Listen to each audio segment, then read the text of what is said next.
So we're still on Unit 2, Part 1, Egypt.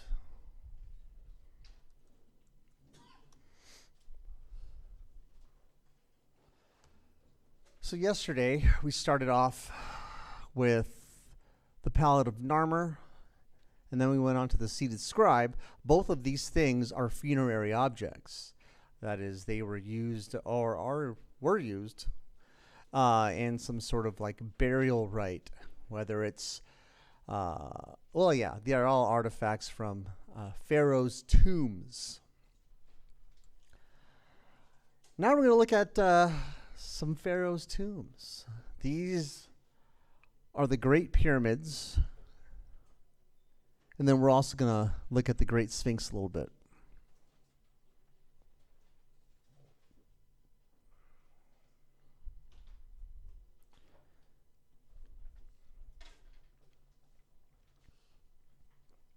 Now, these pyramids are part of the royal necropolis of Memphis. It's its official name, and not Memphis, Tennessee. Memphis, Egypt came first. Now, it was the capital of the Egyptian Empire for most of its history. Now, necropolis, who knows what necropolis means?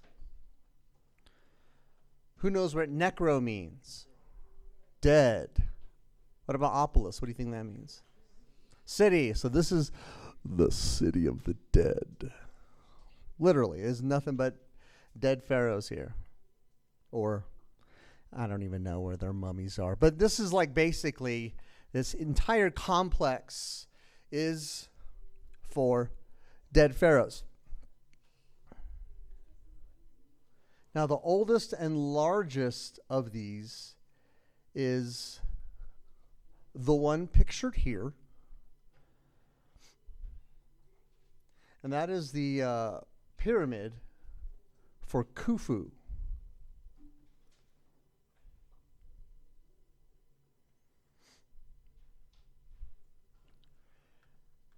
And that's over here and over here.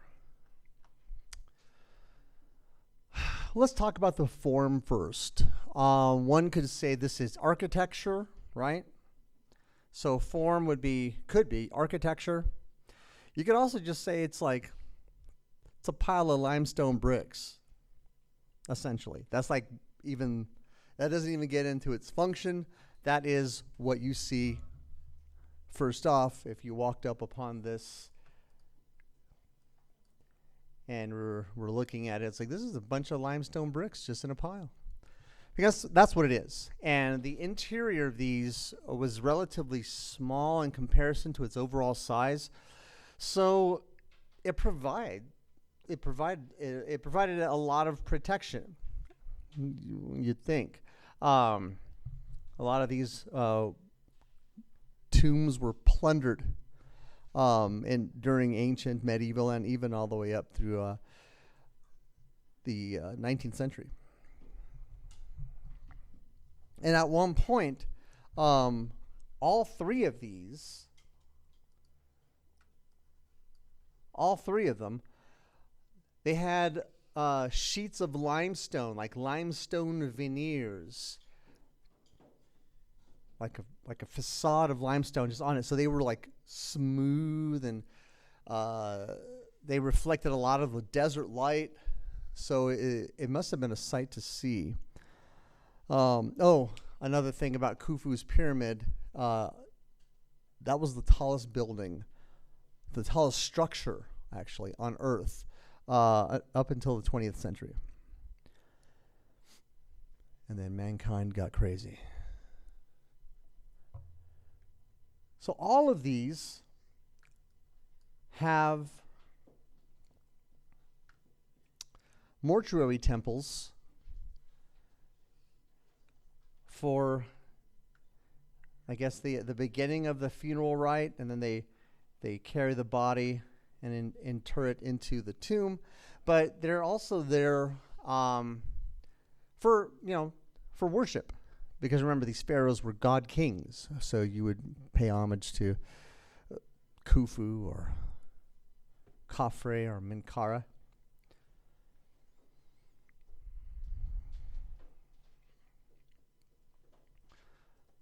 So the basic function was a tomb.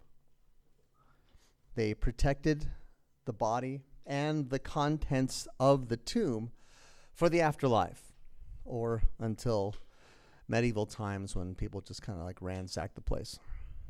Now, some scholars like to get all very poetic about it, and there's nothing wrong with that, but they said that the complex served as sort of a king's palace in the afterlife. And that's where the king went from his earthly palace and then went to the palace that he would have in the afterlife. And that's why he had all of his things with him. But again, that's really that's a leap. There's no written record, no anything on that. They just kind of put the dots together and decide that's what it is. Now, scholars believe that the shape of these, and now these weren't always what the Egyptian pyramids look like. The Egyptian pyramids, actually the Egyptian tombs, started off as a single trapezoid, kind of like a ziggurat. And then the royal architect Imhotep, literally that was his name, he decided to place these trapezoids in stack them, but in small, like in diminishing order, so that it would kind of be like a stepped pyramid. And the stepped pyramids were all the rage. They overtook mastabas as the tomb of choice, and then these were further refined into this shape. Now, this kind of really cool prism shape, scholars believe that it was based off a sacred gem or sacred stone or sacred stones that were found at Heliopolis. Helios is sun, Opolis is city, Sun City, not here, obviously. But so again, and these were like just super like it's referred to as the sun god cult, the sun god being Amun-Ra. So that they figure that they used that design as an inspiration for these large pyramids. That's some more context for you. Whenever we have these maps or floor plans, I want you to look and see if you can find, I don't know, just some indication of where north is. In this case, north is to the right. That would make east downward. But what does that all say, since these are oriented sort of at a either perpendicularly to north-south or not, because they're square? They are oriented to the four cardinal directions of the earth: north, south, east, west. And as a matter of fact, these mortuary temples, the opening was facing east, so that the first rays of the sun would fall onto the cult statue of whatever pharaoh was in, or representing whatever pharaoh was in for these mortuary temples. Now,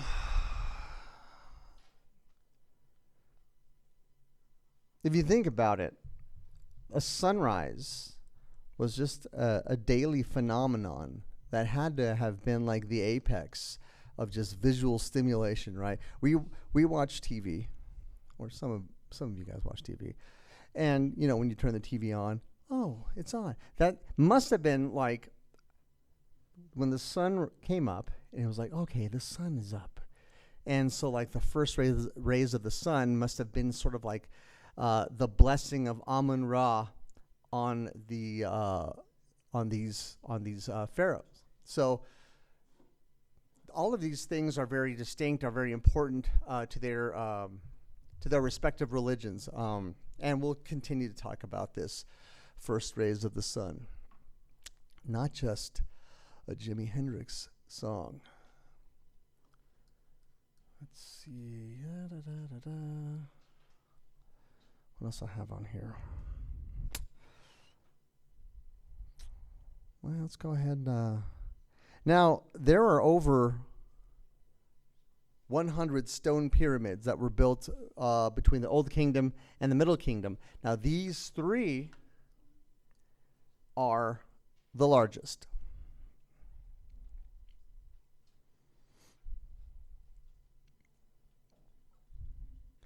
So let's look a little bit at the Great Sphinx. The Great Sphinx. This was carved on site, or in Latin, in situ, and I'll be using that term throughout this entire course. In situ. I've updated the some of the words on the word wall for that. This was Khafre. This is Khafre's part of Khafre's funerary complex, right? The middle one. And you can see that this is the outline of the Sphinx. And it is a lion's body with the head of Khafre. It was a portrait with a lion's body. Now, why? Why a lion's body? Why is that significant? Why not a mongoose? I mean, what's the big deal about a lion or felines in general? Try and guess. It's okay. Be wrong. Be wrong. If there's any bit of advice I can give you, is be wrong. Yes. Yes. The lion specifically was a symbol for Amun-Ra, and it was a symbol of strength and power. But also at the very basic level, isn't a lion just a big cat? And weren't the Egyptians like way into cats? Yeah. And they think it stems from the fact that cats would keep vermin away from like the grain silos, so they really protected the food of the Egyptians, and they just had a lot of respect for them. Maybe, who knows? It's the same reason why pirates had cats, and you'll see a lot of cats on the pirate flags. But this isn't pirate history. This is art history. I went off on a tangent on pirates this morning, too. Anyway, so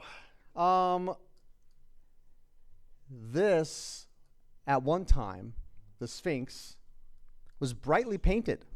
And that's so it would, because they painted all their sculptures. This is just a big sculpture. So that would be the form.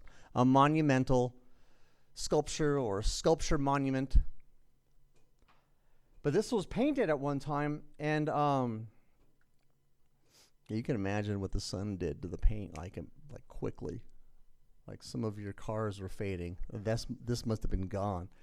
But at one point, it was a very, very nice portrait of Khafre. And sometime they figured during the Middle Ages, when everything else was getting ransacked, they made a mess of this entire Sphinx as well, and lost his nose. There's a fragment of his beard in the British Museum. This is all we have left.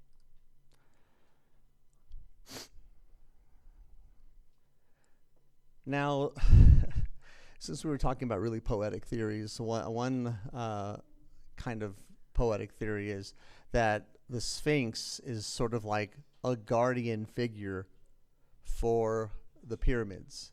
But there is no writing to support that. It's just kind of one of those things like, that could be nice.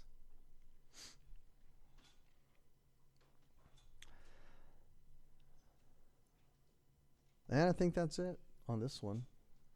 Any questions about the Great Sphinx or the Great Pyramids or Khafre or Khufu?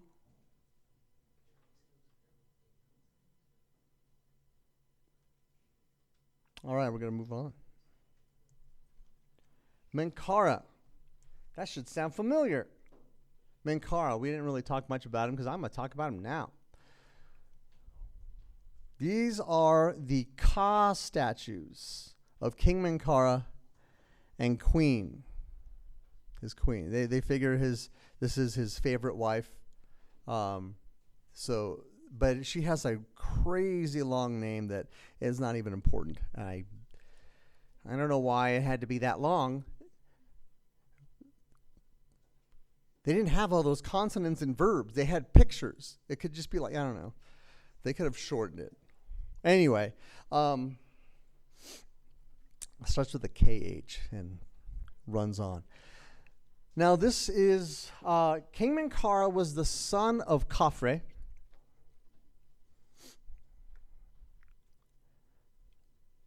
And this was found in the Pyramid of Menkaura.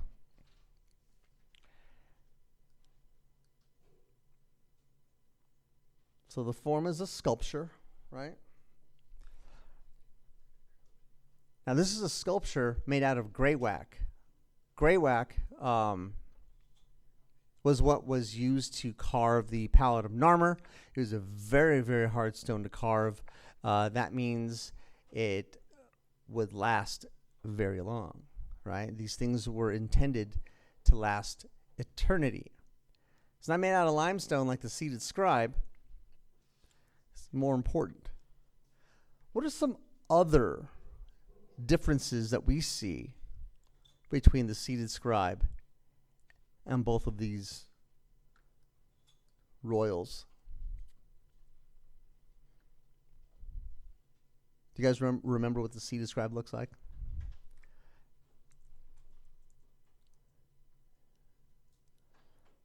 There we go. That guy.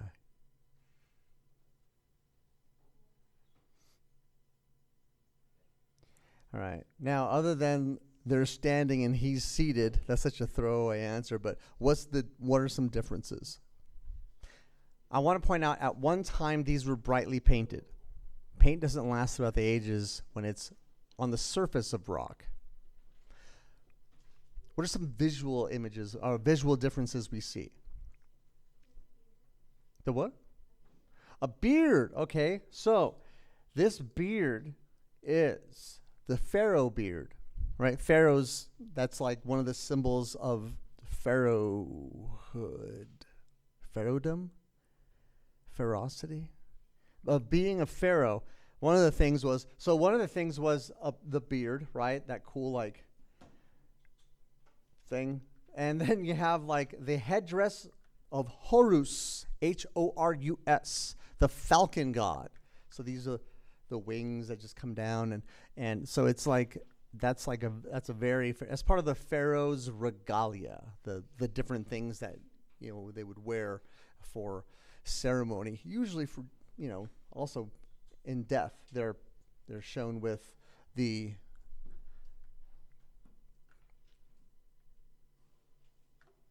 Horus, the headdress of Horus, I guess. What are some other differences? There's no negative space. You've brought me to tears, Max. That's awesome. No negative space, no voids, right? It's solid. There's like this slab of rock behind them is providing support because they need to be able to stand forever.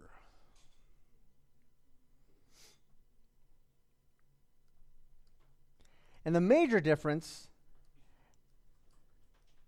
not quite a six-pack, but this guy, he does some cardio, right? He's got a high protein diet. He does some jogging, maybe some light weights. It looks like he's carrying some weights now, right? His arms are very rigidly to the side, like he's carrying buckets of water or something. But there's a decidedly idealized aspect to their portraits. They have had touch-ups. They are made to look their best forever. So the more important you were, the more work was done in your visage after death. I want to point out a couple things. Do you remember seeing something like this? Let's say the votive statues, right? Movement, life, naturalism. It's as if they would come to life, right? He's taking a larger step than she is. He's Pharaoh, right? He gets to do that. He's God King. He's directly descended from Amun-Ra. What else? She has her arm around him. In a very affectionate, well, looks almost protective, but I don't think it necessarily is. Like, here, I'll take care of you as we walk through these dark streets of Egypt. No, some scholars believe that she might be presenting him to the gods. Because, again, this is death. This is death. Also, the fact that they are pretty much the same height shows a level of equality that women had in ancient Egypt, which is, we rarely see evidence of that in the ancient cultures.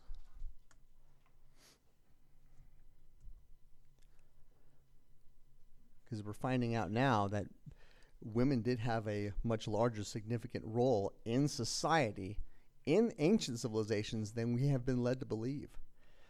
Thank you, patriarchy. Right? Covering it up. Anyway, they had the right to own property, initiate divorce, and other things I forget. But they enjoyed a level of equality that we haven't really seen in ancient societies. So that's the form, that's the content, right? Is there anything I didn't talk about? He's no shirt, he's wearing a cool kilt. She's wearing a full-length dress that goes all the way down to her ankles. He's taking a larger step, she's taking a step. What about the function? What does this function as? You guys remember? So, this is what they did. Like, oh no, the Pharaoh's dead. All right. Pull his brain out, put it in jars. Pull everything out and put him in jars, right? Put those in the tomb. Wrap up his body. Treat it with oils and herbs and spices and like fried chicken, right? And then wrap him up and then put him inside a sarcophagus. And then put that sarcophagus inside a sarcophagus. And then put that sarcophagus into another sarcophagus, and I think that's usually it, like a Russian nesting doll. Now, the preservation of the body and the mummification of the body was intended to keep the royal Ka spirit safe, right? So the Ka can leak out and get lost in the ether. But if that happened, the first sarcophagus should take care of that and keep the Ka inside the sarcophagus so it doesn't get lost. Well, what if that sarcophagus fails? Well, then the next one, and so on. If the final sarcophagus should fail, and the spirit is floating around, freaking out, but then sees an image of itself it will go there and rest there. So this would be the resting place for the royal Ka should anything happen to the mummy.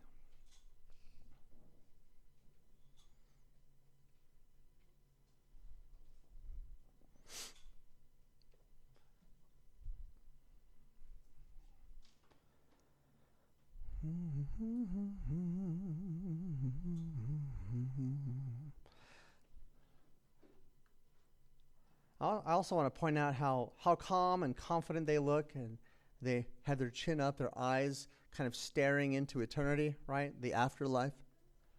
I also want to add that their faces, they're generalized faces, right? They more than likely did not look like this. These were just kind of like generic royal Egyptian faces. Like, I don't know. This is stage 5 of good looking that we want for these pharaohs. This other pharaoh wasn't important. He gets to be, I don't know, stage 6. So, you know what I mean? So this is like basically an idealized face. Any questions?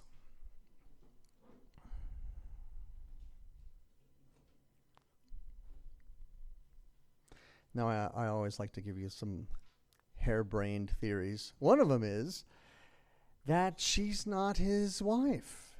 She's not the queen at all. That she may be the goddess Hathor.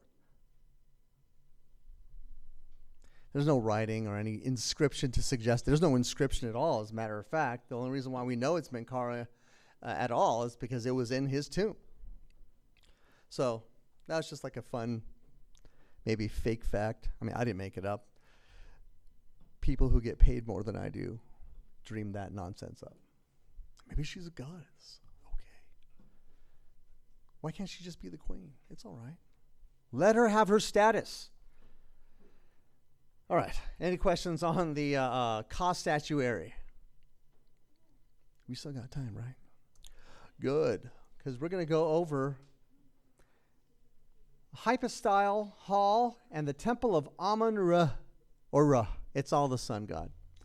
Ra, Re, Ra, Ru.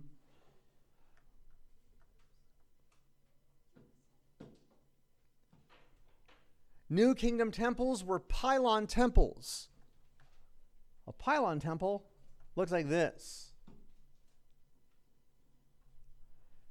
Sort of sloping, rectangles that kind of slope inward, and a little thing that connects them. Like a weird letter H.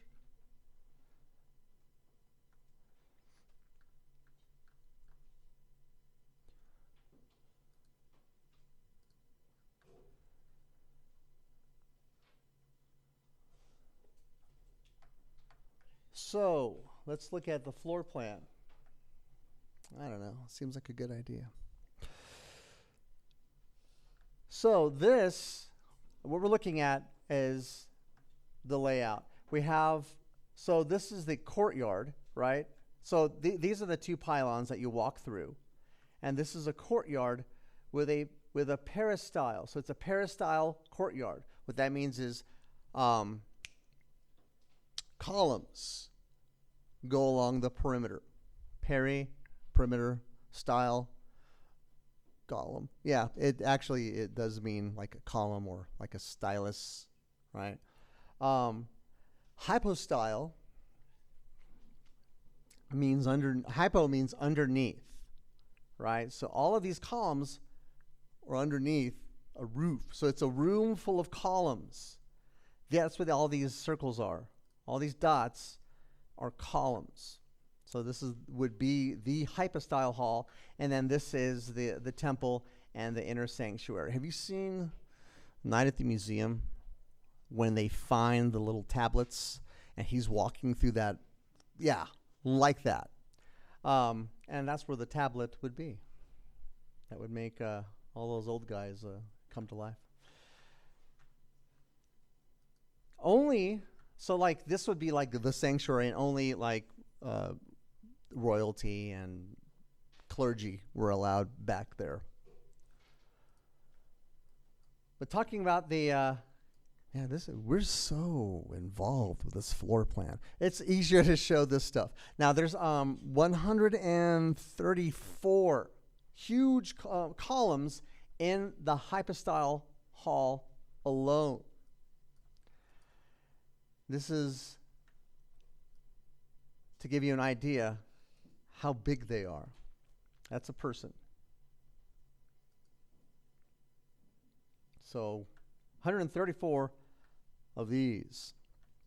Now the 12 central ones, they believe, were part of the original structure and the rest were added later. So we have these columns holding up a roof. Now, along the wall near the roof, the Egyptians left like rectangular voids. These are called clerestory windows. Clerestory. These functioned to let light inside. This is a big, dark area. And when this had a roof, it was even darker. Just like on Night at the Museum. And yes, there were torches. You could have fire and, see. But they're dark. So these windows at the top, they would let light in and illuminate the interior fairly well. These work so well that throughout the rest of architecture, architects would use a similar system when they're using natural light. As a matter of fact, these are very influential to the first millennial church design at clerestory windows, because it's still the year 1000 and electricity is still not a thing yet. Clerestory windows. We'll talk about clerestory windows a bunch of times. It's very likely you may forget, but that's what we're here for. Repetition.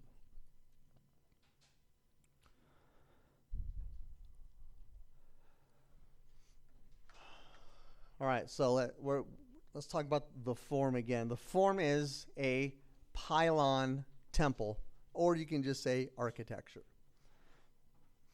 or sandstone and mud brick temple, because that involves or includes the medium. It has a definite entrance and a definite rear, and that makes it an axial plan. It's like on an axis. Axial plan. A lot of these terms will be used again, and I'll be able to refer back to this. But for right now, it's okay to be a little confused about axial plan and clerestory windows.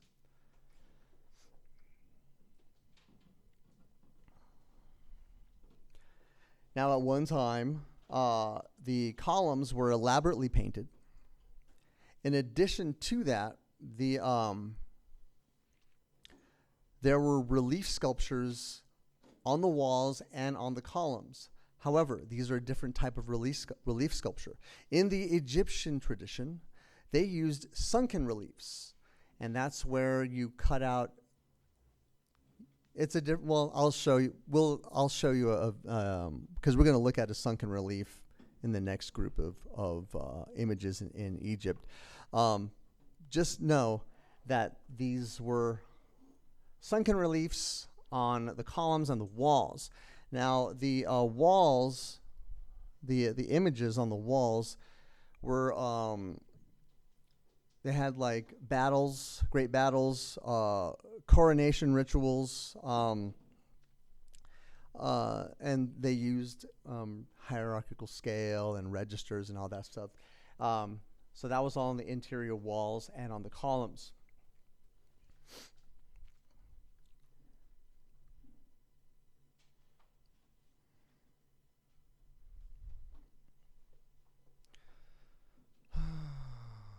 Let's see what else.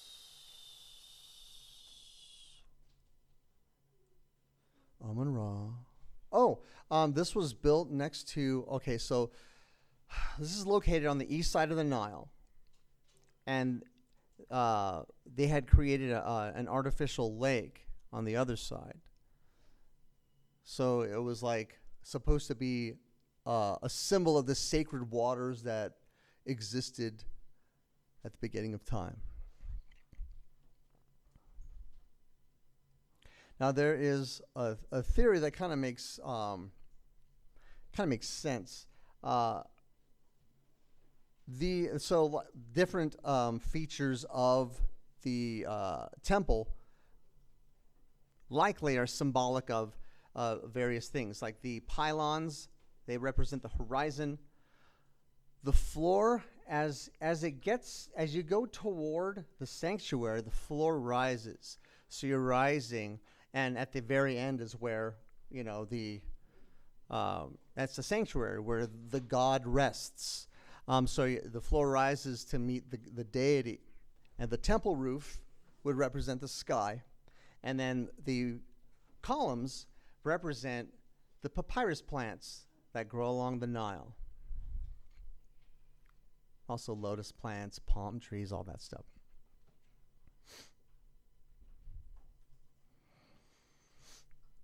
And originally in here there were many statues of gods and kings that were around the columns.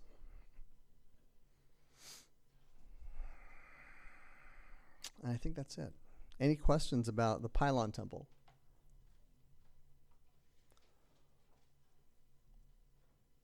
All right, tomorrow we're going to get, this is where Egyptology gets a little different, which is pretty cool. This image, and then we'll wrap it up with a couple more images.